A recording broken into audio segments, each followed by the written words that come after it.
berapa pip, 20 pip, 30 pip kan gitu. Iya. Dan sebuah SL, kalau kita bijaksana, SL itu sebuah konfirmasi. Jadi order kita di situ kena SL itu sebenarnya sebuah konfirmasi kalau SL kita penempatannya benar. Itu. Jadi di sini ada mungkin yang aplikasinya salah kemarin itu. Memang ada SL itu di SL-nya saya dibikin by stop, oke boleh lah. Tapi SL kamu akan taruh di mana? By stop, SL stop itu kekurangannya SL-nya luar biasa. Kalau untuk orang PA, SL misalkan 15 pip, 20 pip, 30 pip itu sudah warning. Sudah rapat sih ambil, sudah rapat sih DPR nganggo pleno sih nek arep jiko SL di atas 30 pip itu kalau anak PA itu rapat dulu, rapat dengan dirinya, rapat dengan equity-nya, rapat dengan RR-nya kan gitu bahasanya. Jadi begitu dia SL kita kena, selagi SL kita itu pas penempatannya, kita bukan langsung B di situ. Itu sebenarnya konfirmasi untuk B. Kita B di base lagi yang bisa membuat market itu akan melanjutkan konfirmasinya SL kita kena. Paham? Paham, Pak D. Paham. Ya udah di Paham, sini Pak D. untuk yang dasar ini sebelum kita lanjutkan ada yang mau tanya enggak? Kalau bisa jawab tak jawab. Kalau enggak bisa mungkin ada teman yang bisa.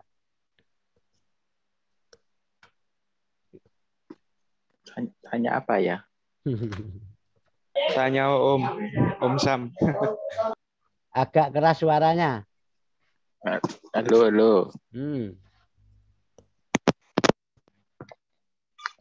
Halo. Halo yang mau tanya? Hos. Om Sam, Om Wan tadi yang mau tanya, monggo. Mangan. Enggak, Mbah. Sambil cek-cek. Siapa tadi yang mau tanya? Om Sam. Iya tadi kan gini kan, Mbak. Kan harga ini kan enggak sampai area ini kan. Mana ini? Enggak, ini kan tadi penjelasan enggak sampai area ini, Mbak. Area ini. Tapi lain waktu order sini pasti akan diambil enggak, Mbak? Tidak mungkin. Tidak akan mungkin. Tidak mungkin. Tidak mungkin. Ini ngomong Mas fisik loh. Kita ngomong Mas fisik loh. Jadi nanti kalau di real, di chat, ada order-order yang tidak akan diambil. Jadi impossible akan ke situ. Karena apa? Emas itu salah satu lindung nilai. Jadi harga emas itu sebenarnya gini Om Sam. Kalau kita mau trading emas, itu sebenarnya acuannya satu. Misalkan seorang yang tidak bisa sama sekali analisa, hanya ngertinya support resisten, itu sebenarnya satu. Saham imbal balik saham di Amerika itu kan terbit setiap hari. Itu aja. Kalau nilai sahamnya itu turun, gold itu akan naik. Karena gold salah satu lindung nilai. Di sini kita nggak usah ngomong safe haven. Lindung nilai itu dalam konteks tertentu pengamanan aset dalam jangka waktu pendek. Terus gini hitung-hitungannya. Kalau kita diberi keuntungan lebih bermain saham di obligasi itu, kan uang kita belikan saham toh Om. Iya kan? Nah, emas kita lupakan dulu. Itu. Sebaliknya, kalau imbal obligasinya itu tinggi, rendah, orang-orang akan lari memborong emas yang notabene sebagai lindung nilai. Itu sebenarnya harga emas itu di situ konteksnya. Kalau Anda tidak percaya, Anda lihat itu perkembangan obligasi Amerika yang 10 tahunan, ada yang 5 tahunan, banyaklah di internet banyak. Jadi hanya itu. Kalau kita minim analisa karena di sini basicnya kita teknika dan diberikan pengetahuan lebih dengan pergerakan harga, konteks harga itu akan kemana kita bisa baca lewat candlestick. Kan gitu loh Om Sam. Oke. Nah, contoh kayak Bitcoin tadi hari ini. Jelas itu ada CP di situ. Ada CP yang notabene CP bawah itu sudah clean dan membentuk CP lagi di atasnya. So, kalau harga mau turun, alasannya harga turun apa untuk hari ini? Sebelum dia ke target atas, ya kan? Oke. Itulah. Udah masuk. Sampun. Jadi di dalam investasi itu sebenarnya monitor harga rendah dan monitor harga tinggi di masa yang paling dekat dengan masa sekarang saja. Itu. Hanya itu konteksnya.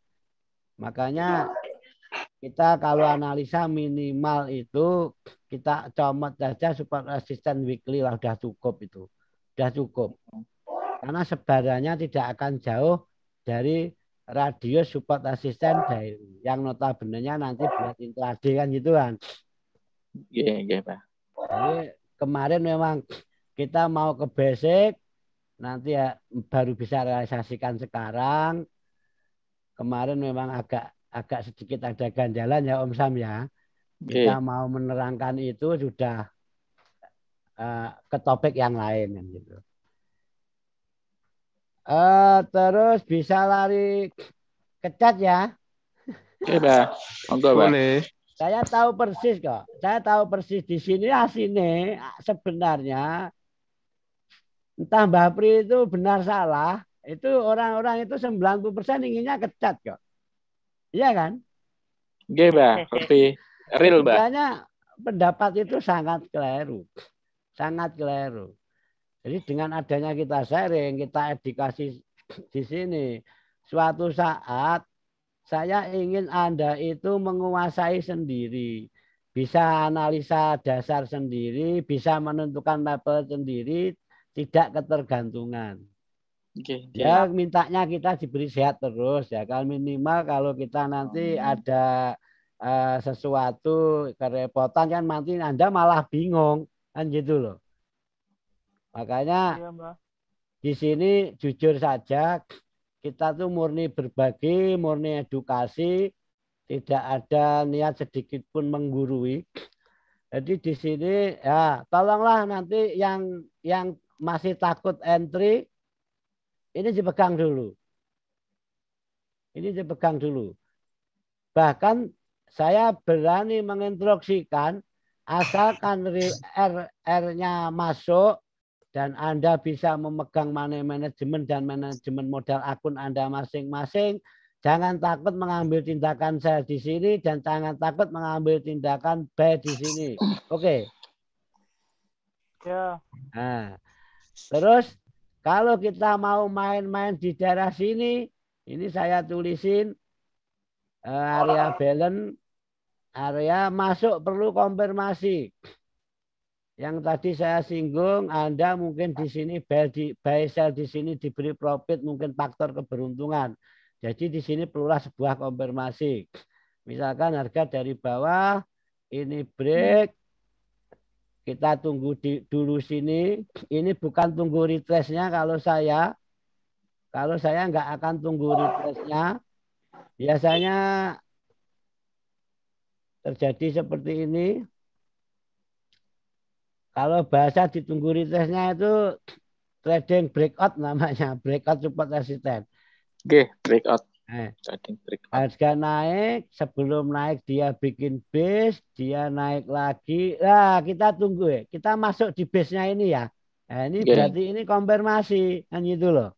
Kita masuk di base-nya ini, ambil baik TP-nya cukup di sini saja. Berarti dari segi RR-nya masuk enggak Pak D? Sangat masuk. Maka saya instruksikan jangan ambil kalau Anda RR-nya itu besar. Jangan ambil eman-eman akune lah. Eman-eman akune. Daripada mempertaruhkan SL di sini besar, lebih baik bisa untuk entry yang lain bahkan 2-3 entry kan. Ya kan? Oke, Mbak. Terkadang kan retrace-nya kadang Kalau jauh, SE Mbak. di sini itu ini juga 1:2 untuk ke sini bila masuk di sini.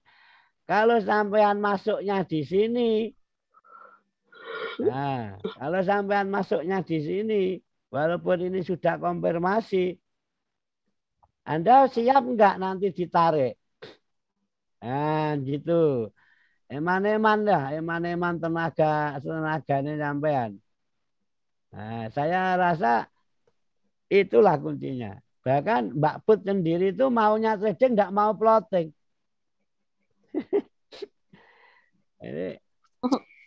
Jadi orang trading nggak mau plotting dia. Makanya kalau nggak mau plotting ya jangan entry di situ. Ya enggak? Entry Jangan di mana, Mbak? Itu loh. Kita pertaruhkan saja entry di sini baik ke trigger dan ketiga ke trigger. Coba. Anda pernah nggak menahan limit dan ada kekhawatiran nggak ke trigger terus Anda entry langsung? Pernah nggak? Pernah. Nah, Pernah. coba entry apa juga sering, Mbak. Nah, sering itu malah sering. Entry bego. Entry bego. Aku soalnya. Baca itu mungkin. Ya, entry bego. Entry bego, Mbak. Ini ya. Coba ini nanti habis ini mulai Senin besok latihan. Saya dulu juga sering latihan yo. Bisa ngomong karena apa? Saya dulu itu memang menjadi pendengar yang baik. Jadi orang itu kalau ingin bisa menyampaikan sesuatu yang baik, jadilah pendengar yang baik dulu. Iya kan? Iya, Mbak. Mbak. Saya dulu sangat tawaduk kalau mentor saya cerita. Jadi alhamdulillah saya minimal diberi modal untuk menyampaikan apa yang beliau dulu sampaikan ke rekan-rekan itu loh. Kalau waktu dulu mentor saya menyampaikan sesuatu dan saya kaku dengan keberengkelan saya, ya mungkin saya nggak akan jadi Pak Depri seperti saat ini, gitu kan? Iya kan? Oke. Nah, Bapak naik kelas. Jadi gini, taruhlah gini ya. Misalkan ini ada base. Dan orang-orang akan prepare. Semua akan prepare dan akan melakukan tindakan sell di sini. Kebanyakan trader itu.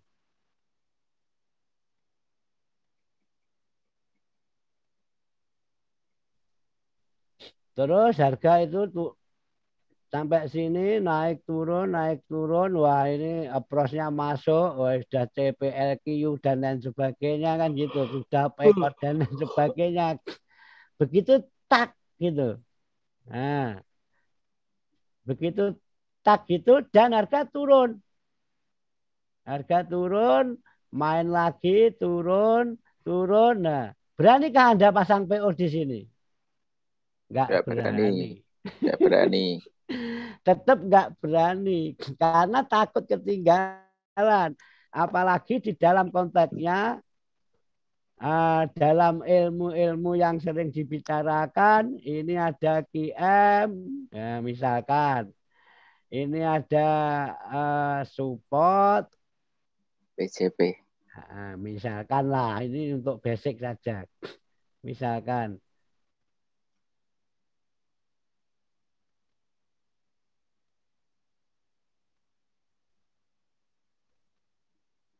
Jadi begitu harga itu di sini break. Nah, kita sudah berpikiran. Aduh, ketinggalan kereta saya. Ya enggak? Gimana?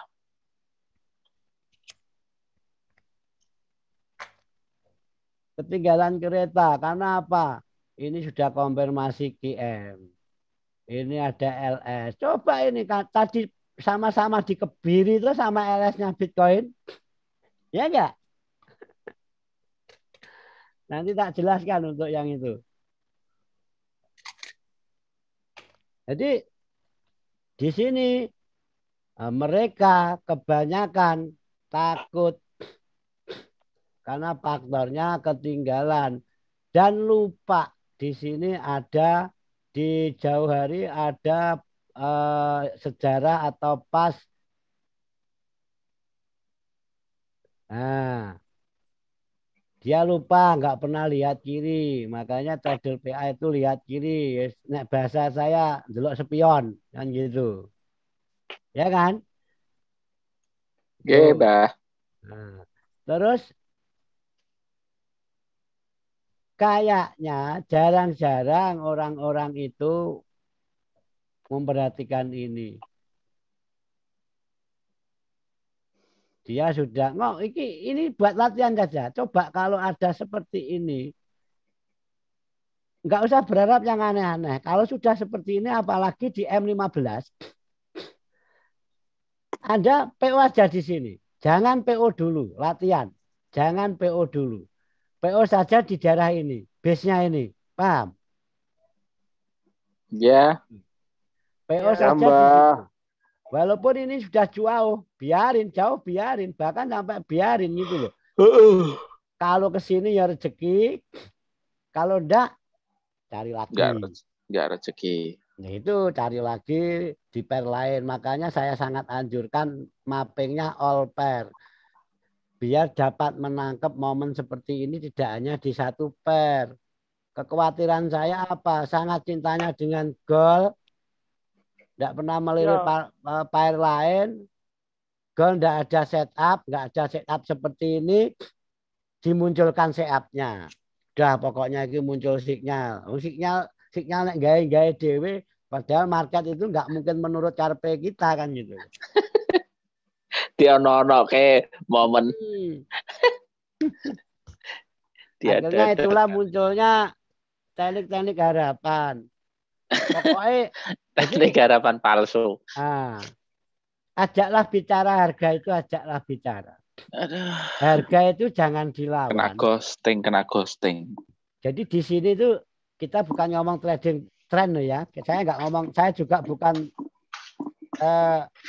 penganut tren. Saya juga bukan penganut tren. Saya penganutnya momentum. Jadi saya juga bukan seorang trader reversal, juga bukan. Jadi saya berusaha sebisa saya, harga saya ajak bicara. Kamu mau kemana? Kalau kamu ke atas alasannya apa? Kalau kamu turun itu mau apa? Alasannya apa? Ambil apa? Kan gitu. Kalau saya. Jadi jangan takut melakukan ini Bapak-bapak Ibu-ibu. Kalau ada seperti ini jangan takut Anda pasang PO di sini. Itu bahkan jangan takut Anda pasang PO di level-level utamanya. Yang penting SL-nya tetap di atas base. Kalau gini gimana Pak D? Kalau saya prepare ini SL tetap saya taruh di sini. Makanya orang PA itu gendeng. Gendeng itu. SL-nya tipis-tipis. Kalau kena gimana? Ya kena nggak apa-apa. Ngapain pusing-pusing? Kena SL itu bukan kiamat kalau untuk trader PA itu. Ya enggak? Iya. Itu. Jadi trader PA itu tidak pernah membuli temannya yang kena SL. Kalau seorang trader apalagi press action membuli temannya SL, itu saya silahkan ke warung lain, warung sebelah. Ya kan? Iya, Anda Mbak. nggak cocok di komunitas PA. Contoh ini. Kenapa saya taruh SL di sini? Saya lihat sini. Ini order sudah diambil. Ini order ini di sini sudah diambil. Ini dan ada order yang clean. Di situ belum diambil. Sini sudah diambil, sudah diambil, sudah diambil. Paham sampai di sini? Paham, Mbak. Nah, Konsum, Mbak. otomatis kalau SL hanya segini, terus kita itu berharap ke sini, kan ya sudah luar biasa toh. 1 banding berapa ini? 3 kan? Kalau kena ini SL, mau berharap 3 kali dari SL-nya itu kan sudah luar biasa kalau diberi kebenaran analisa. Kalau mungkin ada yang aplikasi SL seperti ini. Misalkan di sini ada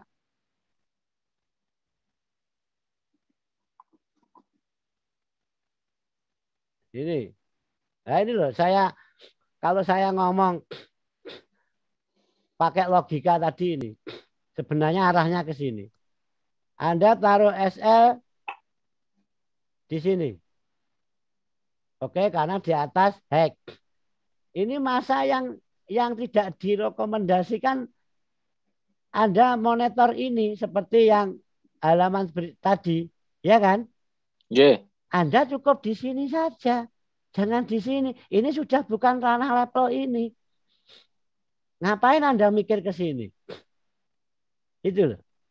Dalam kehidupan sehari-hari, tetangganya beli apa Anda pikir. Ya itu loh. Ini loh, di sini itu loh. Anda cukup pikir di sini, di rumah tangga Anda sendiri ini, level ini. Gak usah mikir kene. Kene ki wis sering liyo, level liyo. Gitu. Maka ada kalanya seorang trader itu lupa. Dia taruh SL di sini. Nah, kalau di dalam PA, ini tidak akan diambil. Karena apa alasannya nggak akan diambil? Karena anak PA itu lepas benar dan tidak salah, targetnya hanya di sini. Paham? Oke, Mbak. Nah, targetnya harga di sini. Terus misalkan ada seorang trader ambil salahnya di sini misalkan. Nah, ini contoh kalau kurang pas ya nggak apa-apa, contoh saja. Terus dengan RR ini,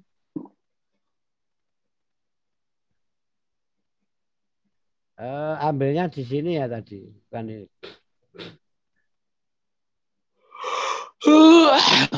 Sopo ngantuk iki. Ika ngantuk iki seneng banget aku.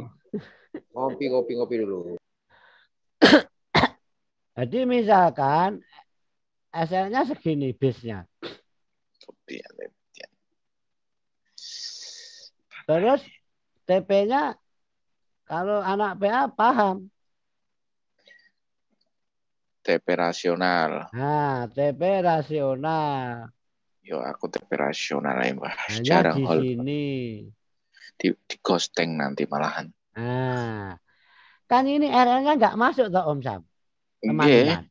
Nggak akan diambil sama orang PA. Nggak akan diambil. Terus dia mau taruh di sini. Nggak akan diambil. Nah, terus gimana nek menyikapi anak PA itu hobinya entry beruntun. Asalkan base ini termonitor kirinya, dia akan sell di sini, sell di sini, SL di sini, kena nggak apa-apa. Lihat lagi reaksi atasnya, kita akan SL di sini. Selama ini belum di break, anak PA masih bandel dengan press actionnya. Ya enggak? Iya, Mbak. Nah, kalau RR ini nggak masuk, mungkin dari trading plan lain, mungkin dari metode lain, kalau RR ini nggak masuk, ya memang di sini. Anda kalau kena SE itu, Anda mungkin layaklah untuk merajut, layak untuk galuh, layak untuk ngamuk itu di sini. Memang ini memang wajar kalau ngamuk kan gitu kan. Uang 70 pip hanya dengan reward 30 pip kan. Kena SL pula. Ya enggak? Mbak. Ngamuk itu lumrah.